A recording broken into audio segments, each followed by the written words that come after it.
Basically, I wanted to get all the schools in Eastside together for a little sporting event. So being as the tennis centre was right on our doorstep, it's a fantastic resource. So it was a no-brainer really. We just wanted to get in here.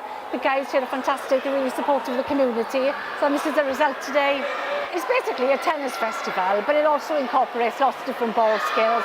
So the kids are having a nice play. But we wanted to get all the children down here because it's important for PCSOs to get to know the children and for the children to see us in a positive light as well.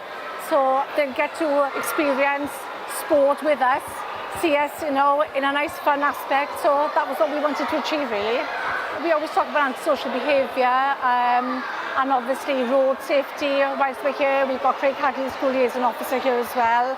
So it's just a nice introduction for them to familiarise themselves with us as well.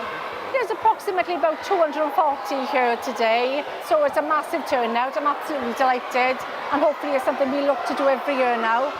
They're having a ball, it's mental, pun there. They're having an absolute ball, there's so many posts going on.